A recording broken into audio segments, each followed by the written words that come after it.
Hello and welcome to Repair the World with Cocoon. I'm Alexandria Collins, and today I'm joined by Rico Tarver. He is the founder and CEO of The Suave Life, and he is the head of growth for CannaGather, and he's a heavyweight in the cannabis space. So thank you so much for joining us, Rico. How are you? Thanks for having me. I'm doing great. Thanks for asking. How about yourself? I'm good. I'm super glad to be talking to you. So let's hop right into it. Something I like to ask people is what your first experience was with cannabis. Well, my first experience growing up in Virginia, I'd say I was pretty young. I smoked.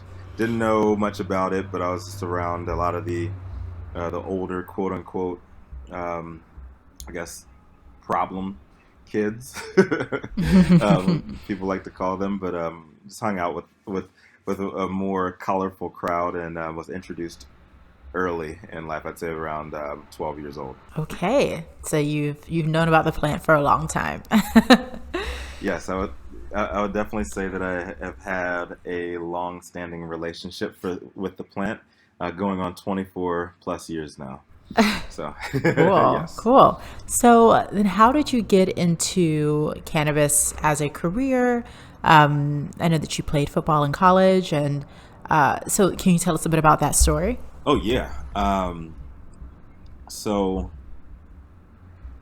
went to play college football, Big Ten ball at Northwestern University. I left school with a opioid addiction, and first foray into the cannabis industry was more on the outlaw side, and I was actually selling cannabis, selling weed outside of Wrigley Field to support my opioid habit that I developed in college. So I mean, um, that side wasn't as Wow. fruitful or as I guess scrupulous is what I'm doing now. But that was my first foray into the industry, into the business, and then um, I had to do it out of necessity. So where I am currently in the industry, I had a cancer scare, and I ended up leaving corporate finance. So after a nearly 10-year career in corporate finance, I had a tumor. It was benign, Oh, but wow. I did a huge gut check and checked my intentions, and I really hated that life. Hated the life I was living. My marriage was on the rocks. I was obese. I was drinking heavily, and the one thing that had been a huge positive in my life was cannabis. So 7 years into my corporate finance career, I discovered medical cannabis from a dispensary owner, and he taught me how to substitute some of those opioids out for cannabis instead, different strains for different reasons, and it actually helped me kick my own addiction, and I'd been a huge advocate for it.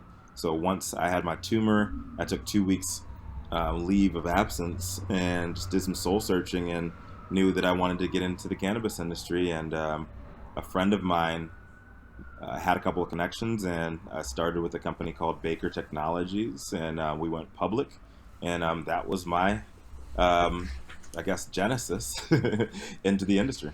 Wow, that's amazing. I didn't know that part of it, that you were, working in finance and had a tumor scare, cancer scare. And it's interesting how a lot of the stories that I've heard of people, kind of coming to this, crossing the roads where you realize that, okay, what I'm doing is not working for me. And so maybe let me try a natural route. Let me, instead of adding on things or adding on pills or whatever it Right, seems like, let's take away things. And so people come to cannabis because they realize, like, okay, there's this one plant that can do a lot of the things that I am. But it's an interesting thing where people decide to start taking things away, and that they see that there's this plant that can do a lot of what they have been using other medications for. That's something I'm really happy about with Cocoon, that we give the science behind it so that people can go to their medical professionals and say, hey, this is a legitimate reason for me to use this plant. I'm really, really, I need it. Can you support me in that? So that's amazing that you were able to find this right. as a home for you. So since the exit, which congratulations, that's huge for any entrepreneur. Um, What are you up to today with? Yeah, yeah. What are you up to today with, the Suave life? What does that look like for you in the cannabis space and Canna Gather? Can you talk us through that? Yeah, absolutely. The Suave Life started off as just me throwing private parties for celebrities, pro athletes, and investors looking to get into the cannabis industry. And it's evolved into way more than that. We're more of a marketing, event marketing um, outfit now. I still do a lot of things that I used to, but we also take more of a consultative approach and help folks with sales, help folks with marketing, and events throughout the California um, cannabis industry. And I purposely don't say cannabis and CBD because it's all cannabis. And but I work in both lanes, both on the THC side and the CBD side, Hmm. um, just helping brands and companies that are from outside the state navigate the landscape and achieve their goals. Um, yeah, so under the Suave Life umbrella, um, I still throw private parties for celebrities and pro athletes and um, investors looking to get into the cannabis industry, supply attendees, sponsors, and venues for different companies that are looking to do things in California, mostly in the Hmm. Southern California region, but I have stuff available all over the state. I also have CBD Sundays. It's a series that I began about a year and a half ago. Meditation, yoga, massage upstairs, downstairs CBD infused brunch, bottomless mimosas. I work with a number of chefs throughout the nation with that. Actively on a monthly basis, we have four locations, two in Los Angeles, and we have Long Beach, and we have a rooftop in Irvine. But nationwide, we have installations and franchisees in Las Vegas, Chicago, and Miami. And yeah, we're doing a lot of great things. Everything's all educational based, and that's part of my own personal philosophy: education always before economics. In the Canna Gather lane, it's more of my business lane. So the Swab Life is more like entertainment, parties and wellness side. But on the business and economic side, that's Canna Gather. And with Canna Gather, I started off as the Los Angeles founder, and we were pretty successful with that. We average around 200 people monthly come out to our event in LA, and we launched Orange County, which I still run Orange County every third Wednesday of the month. Awesome. Um, and that one we average about 100 people monthly. Um, but with Canna Gather, we bring people from all over the industry. It doesn't matter what your lane is. We bring all people together. We have some of the largest companies come on for live interviews with me on stage, and it's an excellent place for anybody in the industry to just come out and network. Yeah, I've been to a Canna Gather, and it's really cool to meet people in the space that are actively working on building the industry and building community and are excited to be there. I mean, it was great when I went to see the people that are just like, this is their jam. And it's so beautiful to see this in this space because I'm from Florida originally, where, there's not much of that in the South. Yeah, there's not much of that in the South, and not much community around it is starting to, become that, but definitely not when I was growing up. So it's been really cool to experience it here. So curious, what do you hope for in the cannabis industry in the next 3 to 5 years? What are your specific hopes for the industry, and how do you plan to participate in that? Yeah, collaborative compassion.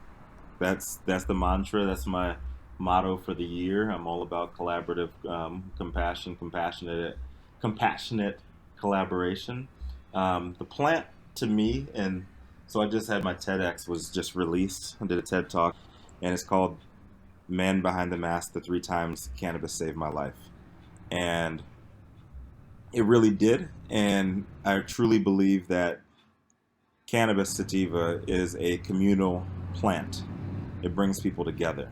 Um, with me in my TED talk, I talked about it. The three times that my life was quote Yeah. unquote saved by the plant, it was all about expanding my horizons. The first time when I went to college, that was the first white people that I hung out with, the first brown people I hung out with, um, Asians, gay friends. It was all because okay, like whoever had the weed, right?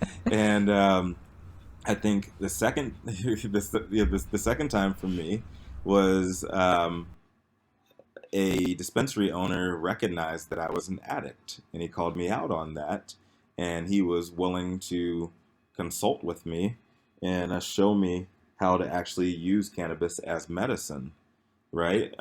Just bringing the community together, healing.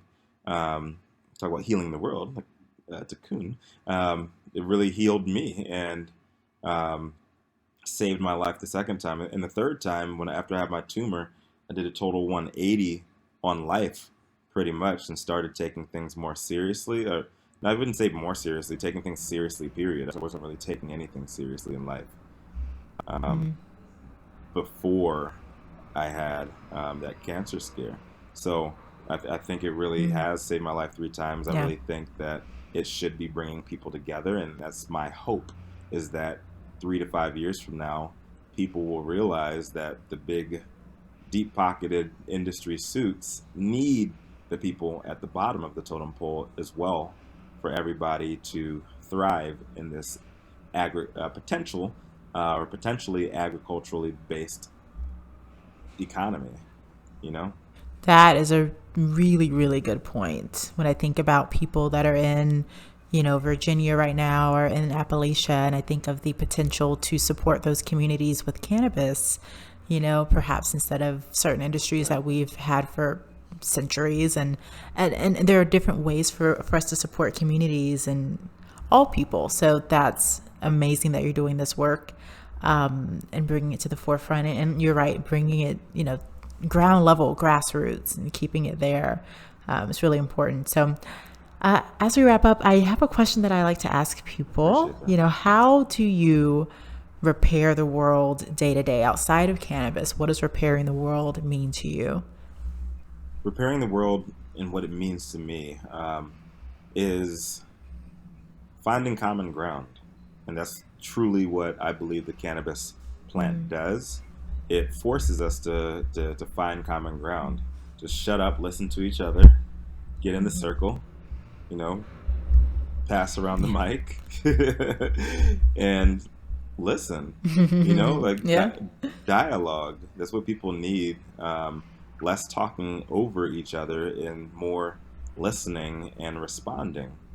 Um, I feel like the current world situation, and it might be my age speaking to that, me being 36 a little bit. Um, I really feel like the current situation in the world is just people don't listen to each other. People don't, on a broad scale. The cannabis community is way different, but on a broad scale, people just don't listen to each other. They yell at each other. They're not really open minded. And me personally, being from Virginia, um, and then having to go through Chicago and yeah, living in Chicago for 12 years and then now in LA for 8 years, I've had the chance to. Oh yeah, and I lived in Germany. We didn't talk about that. I lived in Germany for 5 years when I was a kid. So I truly have, Oh, wow. personally, Yeah. I have more of a global view, or more of a mixed viewpoint when it comes to different people from different regions and their different respected opinions. And I'm a lot less quick to jump the gun and admonish somebody simply because they have a certain opinion. Um, I really, really, my way of healing the world, and I really, really do try to live this, is by trying to listen more and add perspective rather than trying to give people advice. Telling people what my viewpoint is and letting them choose for Mm, themselves how they want to proceed, rather than telling somebody, oh, this is bad. Like, no, this is bad. You shouldn't think like that. I understand everybody in this world's perspective is different, and that is their different mm. viewpoints are driven and they're formed, they're shaped by their own individual backgrounds, and I'm okay with that. As long as we listen, come to the table, listen, I think we're all going to be all right. So good. Yes, we can definitely do more of that. I love what you said about responding. And I think responding instead of reacting is the key. There's a lot of reactions happening right now, and everything's so quick, so fast with social media. And the news cycle is so fast these days that it is easier oftentimes to react instead of taking time to thoughtfully respond. So I love that you emphasize that. Um, and thank you for joining me today, Rico. Absolutely. Thank you for having me. And yeah, big shout out to the whole Tikkun team. You guys are awesome. Thank you. Also, real quick, how can people find you? How can they support your work or find you online? Yes, visit my website, The Suave Life, www.theswavelife.com. You can go there, check out what I've been doing. I'm going to start writing on there with my blog posts, and my TEDx that just got released will be on there when I have my viewing party. But everything as a whole can be found one way or the other Awesome. through theswavelife.com. Wonderful. And thank you to all of our listeners for checking out Repair the World with Tikkun. We will catch you on the next one. Peace. Peace.